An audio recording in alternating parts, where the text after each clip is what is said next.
Gracias por continuar junto a nosotros en la primera emisión de Informa TVX. Nos encontramos en el segmento de entrevista martes 11 de julio, como lo he anticipado. Ya está conmigo Edgardo Mira, director del Centro de Investigaciones sobre Inversión y Comercio, CEICOM, pero también es miembro de la Mesa contra la Minería. Y el tema que vamos a desarrollar en los próximos minutos, hablaremos de los análisis de los proyectos de ley de agua y los intereses involucrados sobre este tema. Edgardo, qué gusto volver a encontrarnos. Bienvenido. Muchas gracias y aquí estamos a sus órdenes. Gracias a usted por acompañarnos y estar con nosotros en esta mediodía, y me gustaría que iniciemos la entrevista con este punto. Actualmente, la Asamblea Legislativa tiene 4 propuestas de ley de aguas y es un tema que se viene debatiendo desde los últimos 11 años, desde la propuesta que hizo el Foro del Agua en el 2006 de presentar un marco legal que regulara la gestión y la administración del agua. Pero desde su punto de vista, Edgardo, ¿es la coyuntura indicada este momento para presionar por una ley de aguas, considerando lo siguiente: dentro de 8 meses vamos a tener elecciones legislativas y municipales?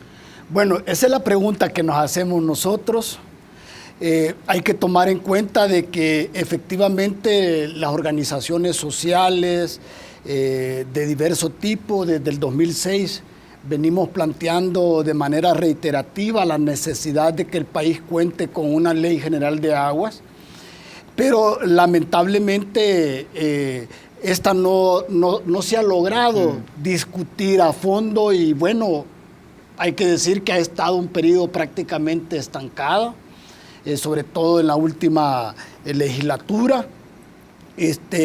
Todos creíamos que efectivamente se iba a terminar con la ley cuando se avanzó en los 92 artículos, pero de pronto hubo ahí un alto y eso nos dio la idea de que probablemente entonces el proceso se iba a dilatar más de lo esperado. Ahora, resulta de que en este contexto surgió una propuesta presentada por el Partido Arena, sí, acompañado de los otros partidos denominados de derecha, y elevó, digamos, a primer plano el debate, la discusión sobre la Ley General de Aguas. Hay que recordar que veníamos de un periodo anterior recién pasado relativo a la aprobación de la ley de la prohibición de la minería metálica. Sí. Entonces, que es un antecedente, por supuesto, significativo, y es lógico, racional, que después de aprobar la ley de la prohibición de la minería, de nuevo se discuta el tema del agua, ¿verdad? Pero cuando nosotros hemos analizado la propuesta que se ha hecho, evidentemente se renuncia, se ignora, se soslaya las propuestas que hemos presentado desde las organizaciones sociales, incluyendo la propuesta que estaba en discusión en la legislatura anterior, en la que se habían avanzado en los 92 artículos, y de nuevo aparecen 3 conceptos que para nosotros son complicadísimos, pues, aceptar, digamos, desde las organizaciones. Por un lado, el tema de la privatización del agua. Sí.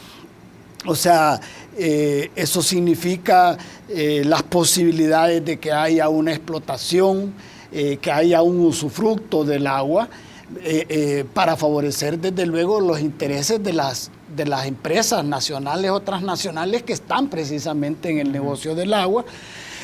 Luego el tema de la autoridad del agua, ¿verdad?, que está vinculado estrechamente al tema de la privatización, en el sentido de que hay una asociación empresarial, ANEP, que quiere ser parte de la autoridad del agua, e incluso ignorando a las organizaciones sociales, comunitarias, etcétera, ¿verdad? Y eso, por supuesto, que para nosotros no es aceptable, porque son ellos precisamente los primeros interesados en usufructuar del agua, ¿verdad? Y un tercer elemento que para nosotros sigue siendo parte del debate, porque hay un reconocimiento nominal, pero en realidad se soslaya, que es el tema del derecho humano al agua. Sí. Pues. Entonces, en ese sentido es que digamos, el debate está allí. Yo no sé si la coyuntura electoral va a dar para eso, ¿verdad? Porque todos sabemos que en las coyunturas electorales hay otros temas, otros intereses, otras perspectivas, y siendo el agua un asunto tan vital, ¿verdad? No creo yo que realmente pueda terminar en una discusión satisfactoria para las organizaciones. Por esa razón, por lo menos para nosotros es fundamental ponerle un freno a la posibilidad de que haya una aprobación unilateral por parte de los partidos, ignorando la postura de las organizaciones sociales. Iniciaba justamente con esa pregunta, Edgardo, porque cerca de los procesos electorales uno podría pensar, los diputados, las diputadas o los candidatos a aspirar nuevamente a la Asamblea Legislativa podrían acercarse a las comunidades y puede ser un momento oportuno para ejercer presión y pedirles, si quieren el voto, tienen que aprobar la ley de aguas, una ley de aguas que se reconozca el derecho al agua, un uso en favor del colectivo social y particularmente quitar todas las posibilidades o mecanismos que hablen de privatizar, ya sea la administración y la gestión de recursos hídricos. Pero por otro lado, y creo que también considero ese punto que usted menciona, es el proceso electoral puede involucrar otros temas. Está el tema fiscal por un lado, por otro lado están los temas económicos, digamos, hay una serie de temas.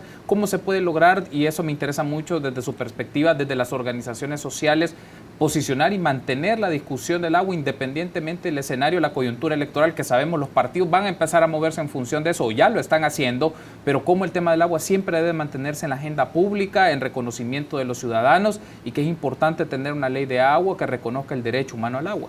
Excelente. Fíjese que siempre hemos tratado nosotros de participar en la coyuntura electoral, pero teniendo precisamente una perspectiva desde las organizaciones sociales, desde las comunidades, de tal manera de que no se vea la discusión como la idea de un compromiso que uno no sabe si se va a cumplir o no se va a cumplir una vez han pasado las elecciones.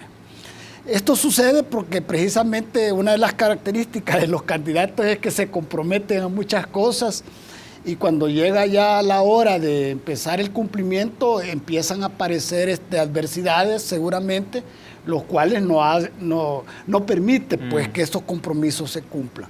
Entonces, desde esa perspectiva, nosotros creo yo que se plantean dos cosas fundamentales. Una es mantenernos, digamos, en constante actividad, en constante movilización, dirigiendo nuestro planteamiento y nuestro discurso hacia a los que les corresponde tomar las decisiones, digamos, en el seno de la Asamblea Legislativa, que en este caso son los diputados miembros de los partidos políticos, pero también hacia estos que son factores de poder pero que no están representados. Y esto es bien importante porque usted hacía decía una cuestión bien importante, ¿verdad? Yo puedo ir a la comunidad y de pronto puedo comprometerme con la comunidad de que voy a aprobar una ley general de aguas, pero detrás hay alguien que financia este partido, que financia estas actividades, etcétera, que de pronto le va a decir, hombre, vos no tenés que comprometerte a esto porque vas a afectar mis intereses. Entonces, ¿qué quiero decir con esto? De que por esa razón es que nuestro planteamiento, nuestro discurso también está orientado hacia los sectores de poder que efectivamente usufructúan el tema del agua y que están ahí presentes y que quieren tener un protagonismo importantísimo en la gestión del agua. Ahora la tienen, pero están un poco como escondidos, digamos. Sí. Ellos quieren hoy ser parte. Entonces, ese es un punto, es decir, cómo nosotros nos movilizamos, cómo nosotros nos pronunciamos, cómo señalamos, digamos, a los responsables de que no tengamos una ley general de agua. Y por otro lado, yo creo que es importante también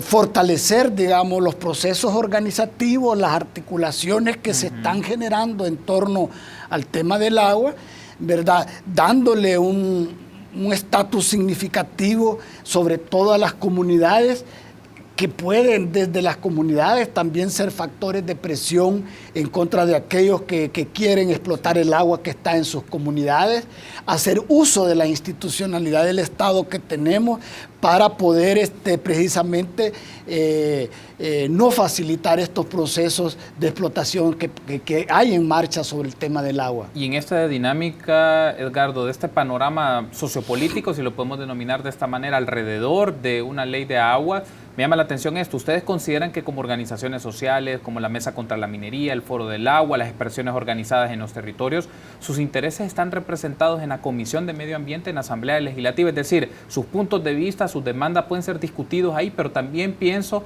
en el Consejo de Sustentabilidad Ambiental. ¿Qué tanto sus intereses están discutiéndose en esos espacios que pueden influir en la toma de decisión que hagan los diputados y diputadas de los diferentes grupos parlamentarios en la Asamblea Legislativa? ¿Consideran que en esas dos instancias están representados los intereses de las organizaciones sociales o no lo han hecho todavía o qué ha pasado? Mire, yo quiero decir de que, comenzando por lo último, que ahí hay un consejo, una comisión, lo que sea, donde hay representaciones de los diferentes sectores. Yo lo que veo es que como estos son espacios de discusión que tienen una gran debilidad, y es que no son espacios donde se procesan decisiones vinculantes. Okay. Entonces ahí lo que estamos es frente a recomendaciones. En el Consejo de Sustentabilidad. Sí, entonces si no son vinculantes, entonces usted puede ahí sacar la mejor decisión posible, pero no necesariamente esto se traduce en una decisión, en una política, en una ley, etcétera. Esa es una falencia grave que precisamente nosotros hemos venido planteando en el sentido de que hay que darle oportunidades reales de participación a la sociedad, a las comunidades y sobre todo en el ámbito de las decisiones que les conciernen, pues, ¿verdad? Y el tema del agua es uno de ellos. Ese es un punto. El otro punto es que a veces no, lo que quiero decir, hay que plantearlo de esta manera.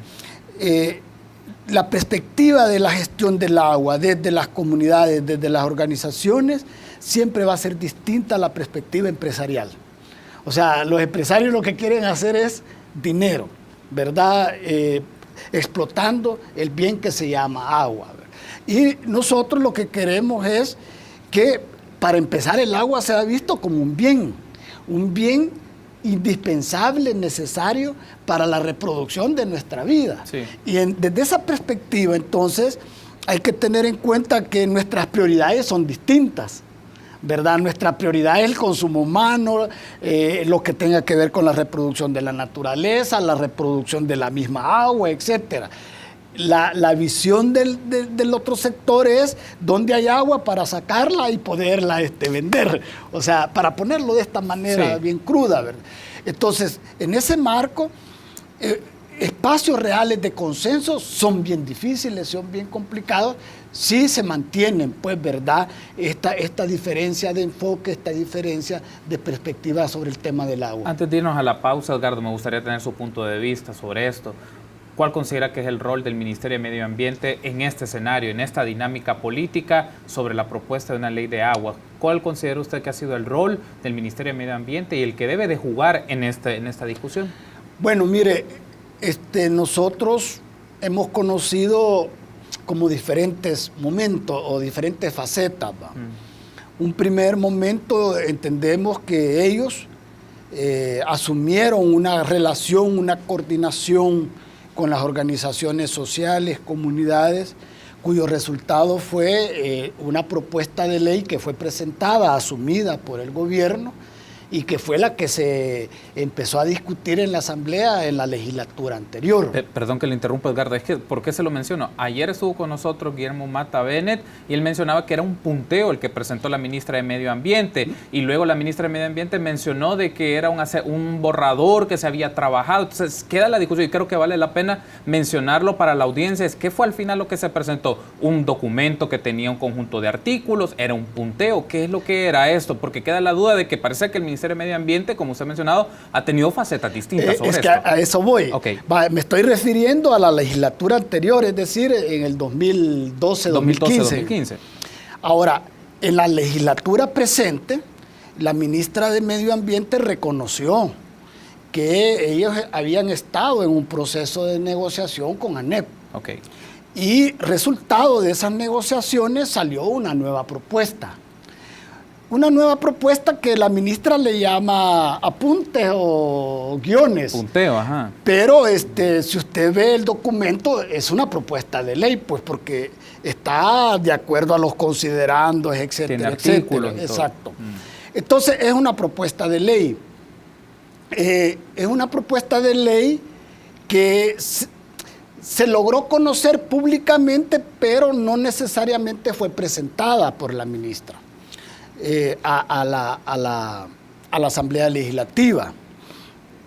Pero quiero decirle de que esa propuesta que ellos elaboraron, que ella le llama apuntes o como le llame, efectivamente expresaba un consenso entre el gobierno y ANEP, ¿verdad?, que se distanciaba de la propuesta del 2015, de la propuesta que estaba siendo discutida, ¿verdad? Ahora, en esa propuesta de ley se discutió y se aprobó una autoridad del agua muy parecida a la que está hoy, pero tiene diferencias, y otros aspectos pues que habría que ver artículo por artículo, pero se distanciaba de la que se había consensuado con las organizaciones sociales. Ahora, esa propuesta, repito, no apareció de manera expresa en el seno de la Asamblea Legislativa, pero existe, pero está ahí. La que ha aparecido es la que presentó Arena, ¿verdad?, a través del diputado Wright, y que tiene, digamos, el respaldo de otros sectores partidarios y otros sectores económicos.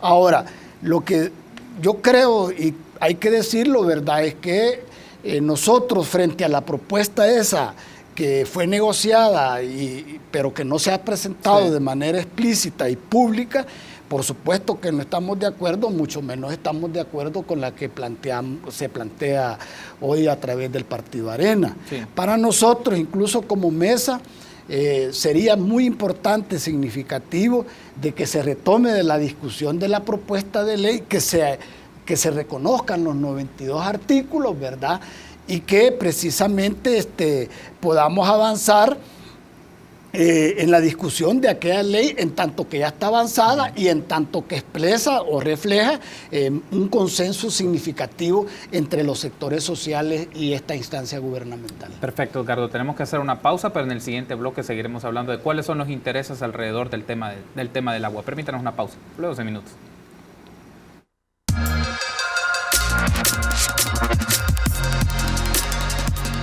Gracias por su preferencia y continuar junto a nosotros en la primera emisión de Informa TVX. Nos encontramos en el segmento de entrevista, martes 11 de julio. Estamos platicando con Edgardo Mira, de la Mesa contra la Minería Metálica, pero también director del Centro de Investigaciones sobre Inversión y Comercio, CEICOM.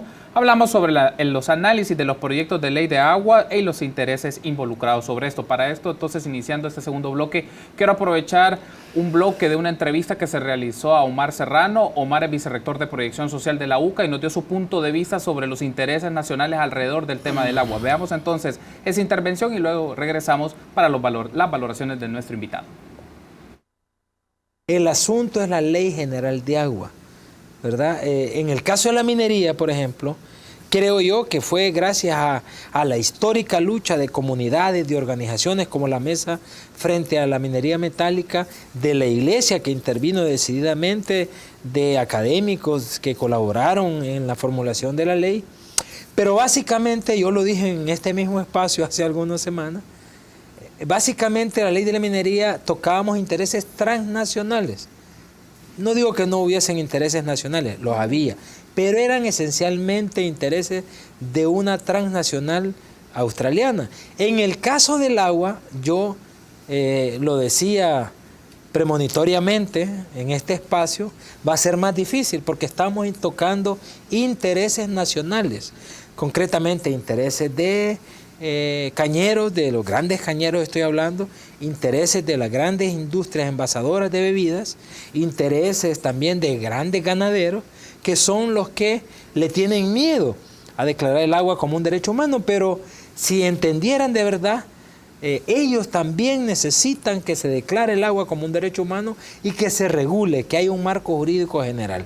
Ahí teníamos entonces las declaraciones de Omar Serrano, vicerrector de Proyección Social de la UCA, y nos decía, bueno, hay intereses nacionales que se ven trastocados al hacer una propuesta de ley o reformar a través de un marco legal la gestión del recurso hídrico y del agua. Eran más intereses nacionales que transnacionales, y hacía la comparación con la ley contra la minería metálica. ¿Cuál es su valoración sobre esto, Edgardo?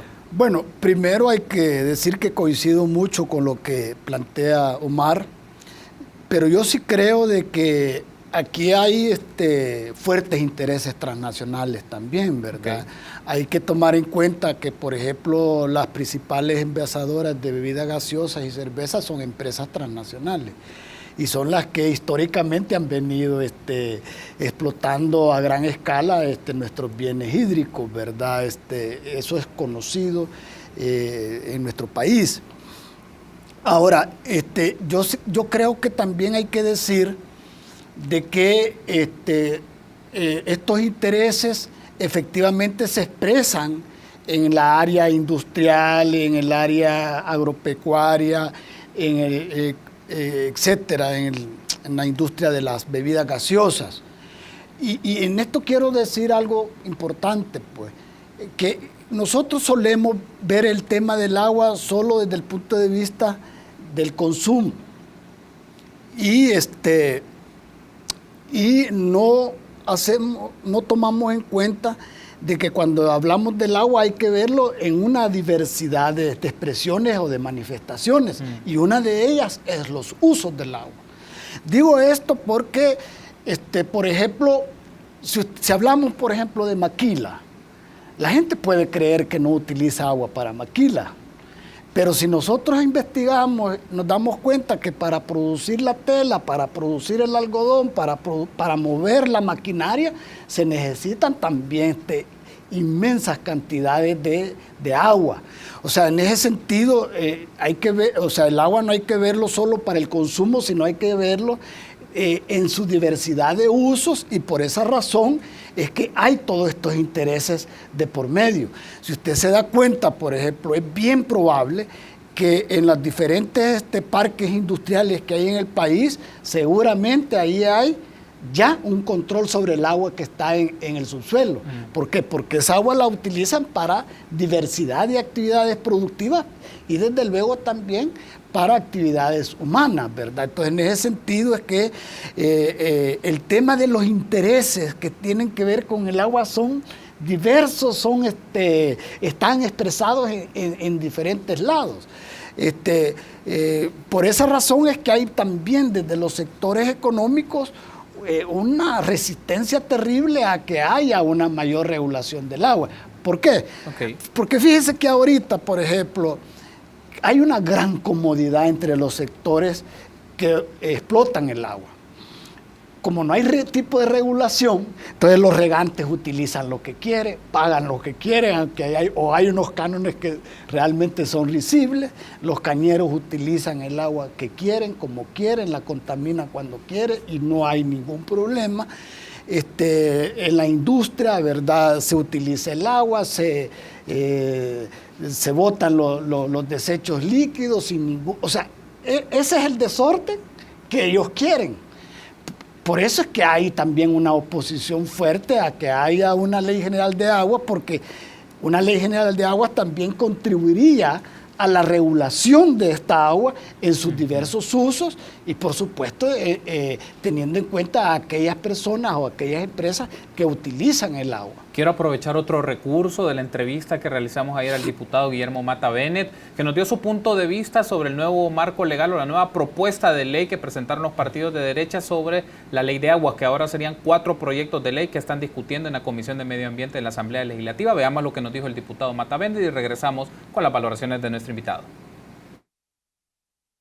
Yo he platicado con el presidente de ANDA y me dice 60 litros por segundo es lo que se necesita para abastecer a 5.800 familias y le está dando 25 litros por segundo para el uso doméstico.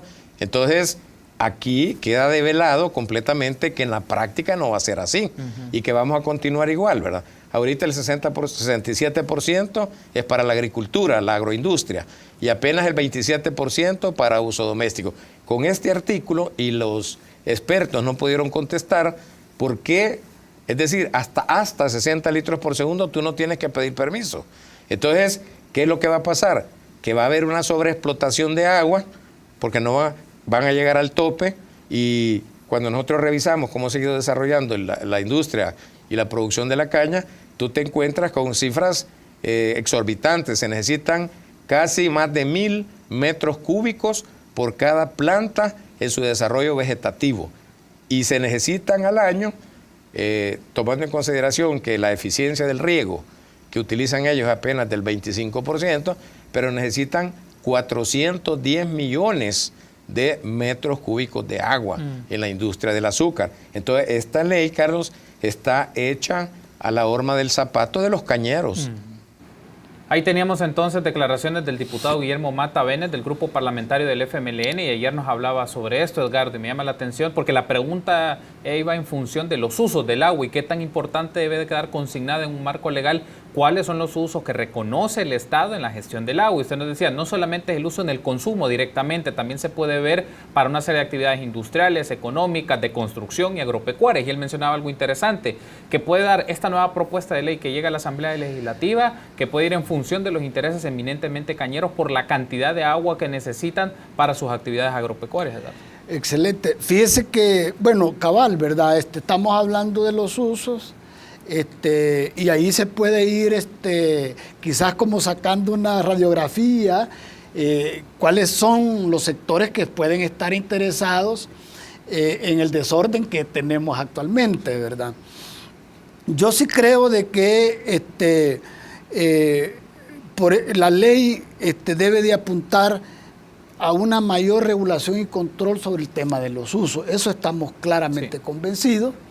Eso significa de definir claramente las prioridades, definir la cuantía, porque lo que plantea ahí el doctor Mata es bien interesante e importante, ¿verdad? Esa apertura a que se supone que la familia puede adquirir 65 metros cúbicos, así decía, ¿verdad? Sí. Lo cual significa de que eso está más pensado para usos agropecuarios, agroindustriales, que para el consumo humano, pues, ¿verdad? Esas son las trampas que hay que analizar con detenimiento. Pero yo quiero retomar lo siguiente. Para nosotros es fundamental de que no solo se establezcan las prioridades. Ya lo dije, el tema del consumo humano, el uso para la agricultura, el uso para represas, etcétera, sino que sobre todo, ¿verdad?, haya una regulación y control de esos usos, porque si no, se puede mantener lo que está sucediendo actualmente. Yo pregunto, ¿tenemos realmente conocimiento cierto de cuánta agua utilizan los regantes, por ejemplo, en X zona, como por ejemplo en Zapotitán? O sea, hay datos generales que son más bien inventados de pronto, ¿verdad? Entonces nosotros no sabemos cuánto se usa. Tenemos conocimiento de lo que tenemos en realidad como agua en el acuífero o el agua que corre superficialmente, tampoco. Entonces resulta de que nosotros incluso podemos estar diciendo, vamos a priorizar el consumo humano, pero no sabemos si realmente en el presente o en el futuro vamos a contar con esa agua. Entonces aquí viene otro punto que es sustantivo para nosotros, y es el tema de la sustentabilidad. Es decir, los usos del agua. La regulación sobre el control de los usos tiene que estar pensado también desde una perspectiva de la sustentabilidad. Es decir, si vamos a pensar de que esta industria, de que este cultivo necesita X cantidad de agua, que esta persona necesita X cantidad de agua, tenemos que asegurar de que tengamos el agua. Porque si no, entonces vamos a quedar con una ley donde hay incluso hasta asignaciones cuantitativas, pero que no tiene la capacidad incluso ni las herramientas como para asegurar de que efectivamente vamos a producir suficiente agua para que podamos contar con ella y darle los usos que se convengan. Entonces, cuando yo digo producir agua, me refiero a todo este proceso de captación, de asegurar pues de que efectivamente no se contamine en los extremos en que se contamina, etcétera. Y otro aspecto que también aparece en la discusión sobre este tema, Edgardo, es cómo quedaría entonces la figura o el rol o las atribuciones de ANDA ante un nuevo proceso de un marco legal, porque ayer lo hablábamos también con el diputado Mata Bennett, un marco legal sobre básicamente regule la gestión del agua y de los recursos hídricos significaría trastocar también la institucionalidad que tenemos sobre el tema agua. Y hago esta pregunta, desde la lectura que hacen ustedes en organizaciones sociales, ¿cómo se ve entonces el rol que tendría ANDA? Y particularmente lo pienso porque ANDA también ha estado denunciada ante instancias jurisdiccionales, ante la Sala de lo Contencioso Administrativo, porque, claro, ha cobrado a ciertas empresas que han hecho una explotación privada de pozos particularmente, y ANDA ha hecho una sanción o les ha hecho cobros, y estas empresas acuden hasta la instancia de la Sala de lo Contencioso Administrativo porque estamos hablando de cuentas de cientos de miles de dólares. Pero ¿cómo quedaría ANDA entonces ante un esquema de un marco regulatorio en este momento que se discute sobre el agua? Mire, en realidad yo creo de que es conveniente decir acá de que cuando hablamos del tema del agua, para su regulación, digamos, tenemos que pensar en diferentes, incluso cuerpos de ley. Okay. O sea, una cosa es la Ley General de Aguas que regularía, ¿verdad? Y controlaría el tema del agua en términos superficiales, acuíferos de cuenca, etcétera, etcétera. Ahora, aquí en el país eso no sería suficiente. O sea, necesitamos una ley que tenga que ver con el tema del agua potable y el saneamiento. Okay. Y allí también habrá que pensar en la autoridad específica para eso, que es lo que tradicionalmente ya ha venido haciendo ANDA. O sea, desde nuestro punto de vista, ANDA no debería cuestionarse en el tema de la Ley General de Aguas, sino que tiene que cuestionarse en la ley específica pues, de aguas y de agua potable y saneamiento. ¿Por qué? Porque tiene que haber un ente que regule y que controle. Sí.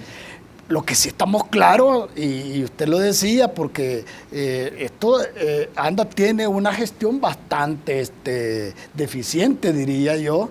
Es bien común que uno pase por un lugar y hayan quejas, o sea, lo digo como ciudadano, no como un luchador ambiental, etcétera, ¿verdad?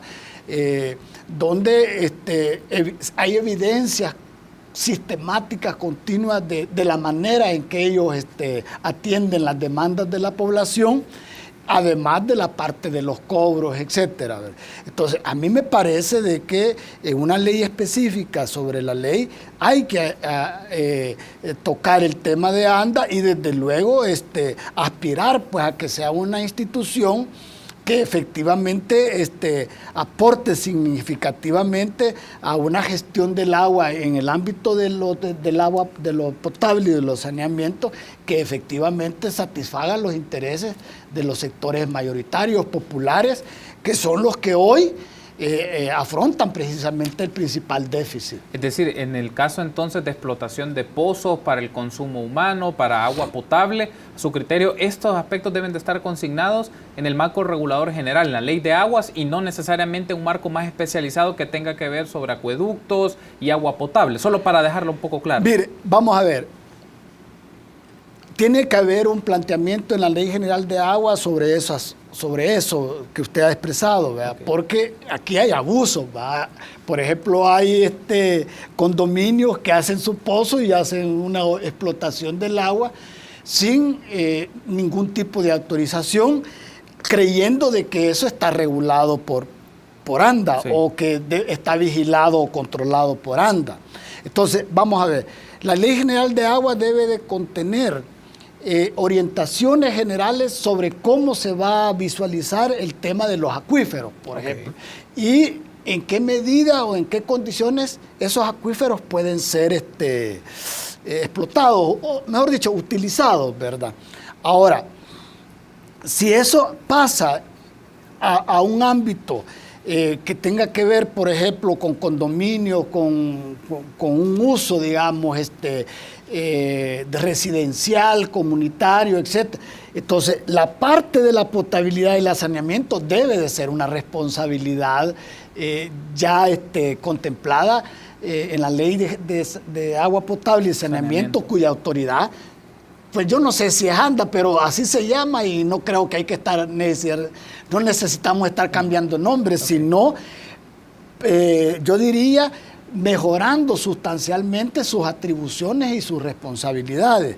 Entonces, en concreto, si este pozo pasa a tener un uso para el consumo humano, para el uso residencial, etcétera, eso debe de ser administrado entonces. El responsable de eso debería de ser, en este caso, la autoridad que es ANDA, pues, ¿verdad? Perfecto, Edgardo. Gracias por habernos acompañado y darnos su valoración, su análisis desde la postura de la Mesa contra la Minería Metálica y como director del Centro de Investigación sobre la Inversión y Comercio, CEICOM, sobre los proyectos de ley de agua y los intereses involucrados. Gracias por haber estado con nosotros, Edgardo. No, muchísimas gracias a ustedes y siempre a la orden. Gracias por haber estado con nosotros, Edgardo. Permítanos una pausa. Volvemos en instantes.